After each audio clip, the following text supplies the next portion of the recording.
Assalamualaikum warahmatullahi wabarakatuh. Selamat pagi bro. Pagi ini kita goes bareng dokter cantik, dokter spesialis kulit kelamin. Ini, halo dokter Irma, spesialis kulit kelamin. Halo, Dok, dokter. Ya. ini banyak kali subscriber saya yang tanya, dok bahas dong tentang kanker kulit pada goeser sama runner. Emang kalau kita goes terus, running terus, itu bisa nyebabin kanker kulit ya dok ya? Wah, ini seru banget nih buat dibahas. Kita bahas aja yuk. Oh gitu ya. Kalau kita bahasnya sambil goes kayaknya kurang seru nih. Kita cari tempat yang enak dulu. Oke, kita ganti baju dulu ya guys.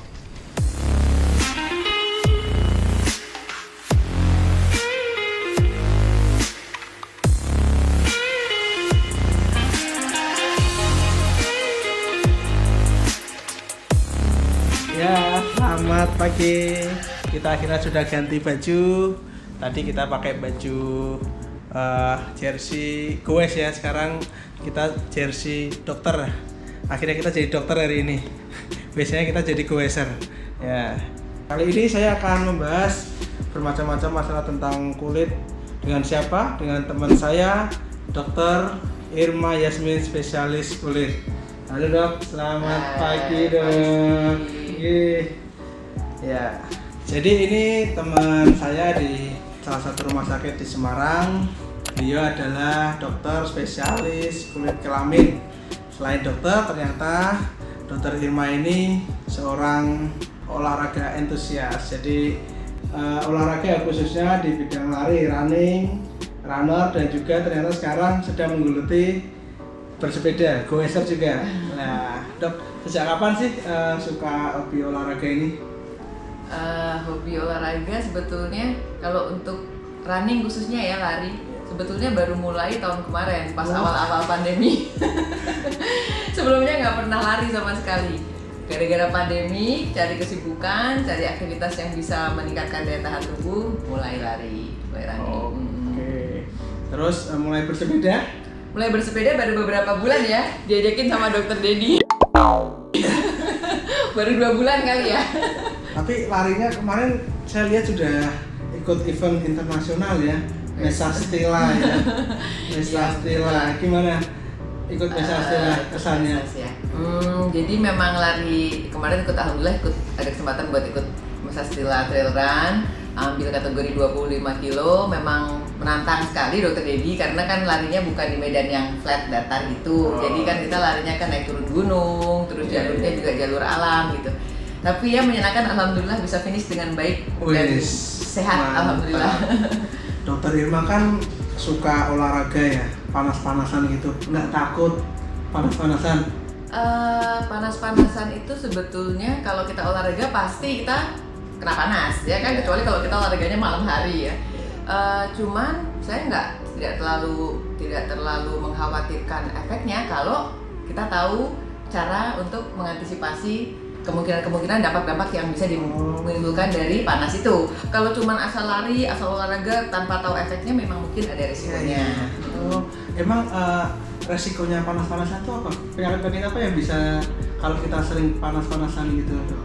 Jadi kalau yang nomor 1 sebetulnya gini, efek dari panasan itu sebetulnya ada efek positif dan negatif ya. Efek positif dari sinar matahari itu bagus untuk tubuh kita. Dia membantu dalam pembentukan vitamin D, untuk kesehatan tulang ya, untuk imunitas tubuh kita. Terus dia juga vitamin D dengan sinar matahari itu secara teori dan ilmu pengetahuan juga sudah terbukti dia bisa membantu menurunkan tekanan darah dan lain-lain ya. Efek-efek baiknya banyak, mencegah depresi, mengatur pola tidur supaya lebih baik, itu lebih teratur. Tapi di balik dari efek yang positif tadi dari sinar matahari, ternyata memang terdapat banyak ancaman dalam tanda petik dari sinar matahari, paparan sinar matahari yang berkepanjangan. Dan paparan berkepanjangan itu maksudnya bukan begini, tapi dok saya kalau olahraga sehari cuma 15 menit kok, bukan gitu. Jadi efek sinar matahari itu kumulatif, menumpuk. Jadi hari ini olahraga 15 menit, besoknya 15 menit, itu jadi panjang. Jadi ada efek kumulatif yang harus diantisipasi. Nah, jadi mungkin topik kita banyak membahas tentang itu ya nanti bakalan, karena kan memang efek sinar matahari yang paling harus diwaspadai. Terus kira-kira penyakit-penyakit apa yang bisa terjadi kalau kita sering terkena sunburn itu, Dok? Oke, jadi kalau sinar matahari itu kan ada beberapa spektrum. Ada UVA, UVB, UVC. Tapi secara singkat aja, secara keseluruhan sinar matahari efek negatifnya itu yang paling sering pada kulit menyebabkan sunburn atau terbakar. Ya, terbakar itu biasanya, justru nggak apa-apa karena efeknya sesaat, sementara ya, temporary. Jadi kita kepanasan, setelah itu pembuluh darahnya melebar, terus merah, kemerahan, terus nanti gosong, agak-agak perih, kadang-kadang ada sedikit rasa nyeri dan lain-lain. Tapi setelah kita recovery, kita tidak panasan lagi, hilang ya, kembali lagi normal. Nah, masalahnya ada efek-efek sinar matahari, terutama UVB dengan panjang gelombang yang lebih kuat ya. Efeknya itu memang dia bisa menembus jauh ke dalam kulit, nggak cuma di lapisan atas. Kalau sunburn itu biasanya cuma lapisan kulit yang atas saja, karena kulit itu kan ada epidermis epidermis. Pinter loh. Jadi lapisan kulit itu kan memang tidak hanya satu lapis. Lapisan kulit itu berlapis-lapis, ada 3 lapis utama, dan di tiap masing-masing lapisan ada lapisannya lagi. Nah, sinar-sinar matahari yang dengan kekuatan intensitas yang kuat tadi seperti UVB itu, memang dia efeknya nggak cuma berhenti di atas kulit, tapi dia bisa menembus ke dalam. Ke dalam. Nah, paling sering yang paling kita khawatirkan adalah jika dia menembus ke lapisan dalam terus memicu sel-sel di dalam kulit itu untuk bermutasi. Banyak sel di kulit itu banyak sel, ada sel pigmen, sel-sel imun tubuh, sel keratinosit, banyak sel. Dan itu salah satu yang paling sering memicu sel-sel tersebut untuk bermutasi menjadi sel jahat adalah sinar matahari. Jadi sel matahari itu masuk ke dalam terus merubah sifat alami dari sel-sel itu. Jika paparannya terlalu sering ya dan terlalu intens, itu akan sel-sel tadi akan bermutasi berubah menjadi sel-sel prekanker atau menjadi calon terbentuknya kanker. Yang paling kita takutkan memang dari efek buruk matahari adalah ujung-ujungnya adalah kanker kulit. Yang paling kita takutkan. Gitu. Ya, karena kemarin banyak sekali yang DM ke YouTube saya, ke Instagram saya, Dok, beritahu dong masalah tips and trick kita untuk mencegah supaya tidak terjadi kanker kulit nantinya. Lah, tips and triknya seperti apa, Dok, kalau kita ingin terhindar dari kanker kulit ini? Ya, oke. Jadi sebetulnya ada beberapa tahapan yang penting ya. Jadi pertama adalah pemilihan waktu untuk berolahraga. Karena indeks UV tertinggi itu memang di antara jam 10 pagi sampai jam 10 sampai jam 2 siang. Itu harus dihindari. Itu indeks UV tersebut, bahkan orang-orang yang untuk tujuan untuk berjemur mendapatkan vitamin D pun tidak disarankan di jam itu. Karena jam 10 sampai jam 2 itu harus dihindari. Jadi kalau bisa jangan itu. Dan itu memang masing-masing daerah berbeda. Intensitas matahari jam 10 sampai jam 2 siang di Norwegia pasti akan berbeda dengan jam 10 jam 2 siangnya di Semarang. Jadi biasanya bahkan bukan jam 10 sampai jam 2, tapi kita lebarkan lagi dari jam 9 sampai jam 4. Karena di situ indeks mataharinya masih tinggi. Kalau dilihat indeksnya tuh masih merah. Nah, di saat pertama menghindari olahraga di jam-jam tersebut. Jadi ngambilnya lari atau bersepedanya pagi. Pokoknya aktivitas outdoor ya, bersepeda, jogging, lari, jalan sehat pagi sebelum jam itu. Yang tadi sebutkan jamnya jam 9 sampai jam 4 atau sore sekalian setelah jam 4. Gitu ya. Nah, dan kemudian kita menggunakan pakaian yang memiliki sifat proteksi. Jadi pakai baju yang tertutup sebisa mungkin memang tertutup. Maksudnya tertutup bukan yang nutup rapat semua, tapi misalnya pakai topi melindungi kan, kacamata hitam gitu ya. Terus kemudian kalau ini pakai celana panjang yang menutupi atau pakai manset, kita bisa banyak cara perlindungan untuk dari segi clothing atau outfitnya. Terus kemudian yang paling penting yang tidak boleh lupa saya selalu tekankan adalah penggunaan sunscreen atau tabir surya. Itu adalah sesuatu yang wajib. Itu untuk sunscreen kan ada UPF-nya ya. Itu yang disarankan ada nggak dok? Sarankan UPF-nya berapa untuk sunscreen-nya? Jadi untuk sunscreen itu kita kalau di Indonesia, jadi sunscreen kan ada SPF 10, SPF 15, 20, SPF. Kalau UPF itu untuk baju. Untuk baju Ultraviolet protection factor. Kalau baju mengandung UPF. Jadi semakin baju itu ada merek-merek baju tertentu yang mengandung UPF. Jadi bajunya sendiri sudah bisa melindungi dari matahari. Tapi kalau yang sunscreen itu kalau di Indonesia memang sudah secara evidence based atau penelitiannya menunjukkan bahwa kalau tidak atau kurang dari 30 kurang efek perlindungannya kurang efektif. Jadi minimal SPF-nya 30 ke atas. 30 ke atas. Kalau kurang dari itu kurang efektif. Karena sudah banyak dijual ya dong ya, di mana-mana ya. Banyak lah. Tabir surya dengan SPF di atas 30. Ya. Terus kemudian jangan lupa bahwa pengaplikasian tabir surya itu diaplikasikan di seluruh area yang terpapar. Ya. Kadang orang lupa hanya pakai di wajah, ya kan? Terus untuk yang tidak berhijab lupa, biasanya dipakai di wajah, terus lupa leher. Oh iya. Belakang telinga. Nah harusnya seluruhnya. Jadi wajah, terus kemudian telinga, belakang, leher, kemudian lengan. Jika tidak menggunakan lengan panjang ya, jika menggunakan lengan panjang dan manset atau celana panjang sih mungkin tidak terlalu berpengaruh. Tapi yang terpapar harus di aplikasikan sunscreen ya. Aplikasikan sunscreen. Oke. Oh iya dok. Kira-kira tanda-tanda kanker kulit itu apa aja sih dok? Oke, jadi untuk kanker kulit ya, jadi ada tuh cara untuk mengingat-ingat secara gampang kayak jembatan keledainya untuk kita bisa mengidentifikasi apakah kita memiliki bakat atau gejala terkena kanker kulit ya. Jadi bisa diingat-ingat dengan A, B, C, D, E. Wah, mudah banget ya dok. A, B, C, D, E.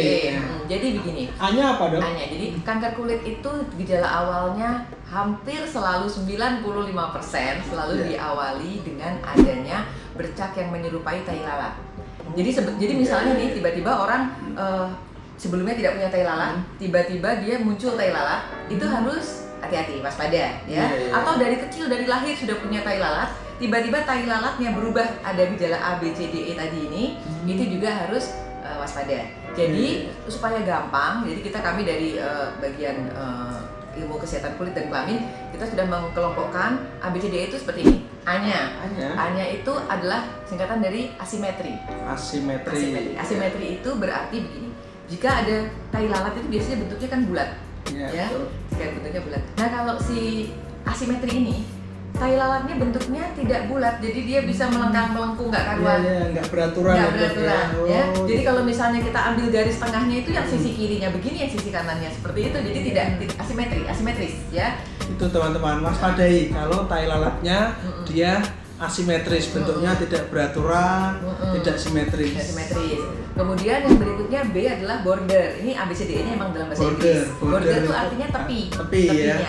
Nah, kalau tai lalat itu kan tepinya biasanya teratur bulat gitu. Nah, kalau yang bordernya berubah, tiba-tiba dia bergerigi. Atau tiba-tiba bordernya dia kayak ada melenceng ke sana ke sini gitu. Jadi bordernya tidak rapi, tidak teratur. Nah, itu juga merupakan tanda-tanda yang harus diwaspadai. Yang B ya. Kemudian yang berikutnya adalah C. C-nya adalah color, warna.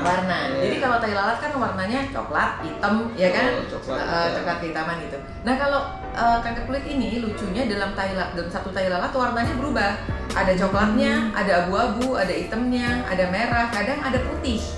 Jadi bisa berubah warna. Atau dia satu warna tapi kelihatan berubah. Jadi dari dulunya misalnya waktu kecil tai lalatnya coklat, tiba-tiba setelah aktivitas di luar jadi hitam pekat. Ya, jadi itu C color, ada perubahan warna. Terus kemudian D-nya adalah diameter. Jadi tai lalat yang kita anggap normal adalah yang ukurannya di bawah 6 mm. Jadi seukuran penghapusnya pensil tuh. Kalau pensil yang zaman dulu ada penghapusnya segitu. Kalau tiba-tiba tai lalatnya tadinya ukurannya kecil, tiba-tiba membesar menjadi lebih dari 6 mm, kita harus curiga ini berubah jadi tumor. Ya, tumor itu bisa jinak, bisa ganas. Yang kita takutkan adalah kalau jadi ganas, ya. Kemudian yang terakhir yang E, yang terakhir adalah evolution atau ada perubahan. Misalnya tadi tidak pernah berdarah jadi berdarah. Terus tidak gatal menjadi gatal, ukurannya dari kecil menjadi besar. Nah, itu adalah tanda-tanda kanker kulit yang sangat gampang, yang bisa dideteksi sendiri. ya. Jadi ada kadang-kadang ada pertanyaan, dok kalau tai lalatnya jadi ada rambutnya itu nggak masalah. Jadi Nggak untuk masalah, masalah ya. ada bulunya ada rambutnya itu nggak masalah, karena dia tidak termasuk dari tadi yang gejala ABCDE tadi. Oke. Gitu. Ingat-ingat ya teman-teman. Jadi kalau ada tai lalat dengan A, B, C, D, E tadi dihafalkan. Itu jadi kalau kalian harus waspada. Itu waspada ke arah suatu tumor kulit. Tumor kulit itu ada dua, bisa jinak, bisa ganas. Yang kita takutkan yang tumor kulit yang ganas. Dan harus diingat bahwa skin cancer atau kanker kulit ini selalu menempati urutan 10 besar dari kanker di seluruh dunia. Jadi di antara kanker payudara, kanker paru-paru, kanker leher rahim itu ada kanker kulit. Dan lucunya lagi, kanker kulit adalah biasanya kalau kanker-kanker yang lain itu kan menyerangnya usia-usia tertentu, 40 tahun ke atas dan lain-lain. Nah, kanker kulit ini menyerangnya justru usia muda, karena yang sering terpapar. Jadi harus hati-hati ya. Dari tadi kita ngomongin kanker kulit itu kayaknya serem ya dok ya. Kira-kira apa ada sih penyakit lain selain kanker kulit karena kita sering panas-panasan tadi dok? Oh ya, oke. Jadi sebetulnya penyakit-penyakit karena panas matahari itu ada beberapa macam ya. Tadi kita langsung fokusnya ke itu ya, supaya bisa lebih memberi informasi ya. Memang banyak sekali teman-teman yang tanya ke saya tentang kanker kulit ini, makanya saya segera langsung hubungi Dokter Irma ini, dok minta waktunya sebentar karena Dokter Irma sangat sibuk. Ini aja tadi saya nunggu Dokter Irma ini hampir 1,5 jam ini. Harus selesaikan pasien dulu. Pasien tetap nomor 1 kita ya. Jadi tadi kelainan kulit lain yang bisa muncul itu yang paling orang nggak suka adalah kan biasa nih kalau misalnya dok kalau habis main habis sepedaan, habis lari suka gatel di selangkangan, suka gatel di lipat dada, payudara, lipat ketiak. Itu karena gesekan ya, itu bisa diantisipasi ya. Tapi yang paling kita suka efek jangka panjang yang nggak menyenangkan itu adalah sinar matahari itu sangat berkontribusi besar terhadap terjadinya penuaan dini. Aging. Jadi orang-orang yang tadinya lari, olahraga apapun, sepeda dan lain-lain, pada saat terpapar sinar matahari awal-awalnya dia tidak merasa, tapi lama-kelamaan jika tidak dilindungi dengan baik tadi tidak memakai perlindungan yang cukup, itu akan muncul tanda-tanda penuaan dini. Jadi muncul keriput, muncul bintik hitam, flek-flek hitam, age spot atau tanda penuaan. Kemudian keriput, kulitnya menjadi kering, jadi kendor, saggy. Itu karena matahari itu menembus ke bawah kulit dan merusak lapisan tadi kolagen, lapisan elastin, lapisan yang sebetulnya kulit kita itu lentur kulit kita tuh harusnya kan kelihatan lentur gitu, kencang, bercahaya. Tapi karena kena matahari terus jadi rusak. Itu terjadi jika tidak dilindungi. Jika dilindungi enggak gitu. Jadi insya Allah selama kita mau lari, mau sepeda, mau jalan kaki, mau olahraga apapun, berenang juga berenang sama selama kita pakai sunscreen dengan baik yang proper gitu, insya Allah kita bisa terhindar gitu. Ya terima kasih dok. Wah ilmunya sangat banyak ya dalam waktu yang singkat ini. Kita banyak info tentang kanker kulit, kemudian penuaan dini, antisipasinya bagaimana, terus cara kita mengetahui kanker kulit bagaimana, tadi ada jembatan keledainya. Ilmunya sangat-sangat banyak hari ini ya dok. Terima kasih waktu yang diberikan hari ini. Sama-sama. Tetap semangat, tetap sehat. Kita mungkin akan berjumpa lagi di lain waktu dengan tema-tema yang lebih menarik lagi. Wassalamualaikum warahmatullahi wabarakatuh.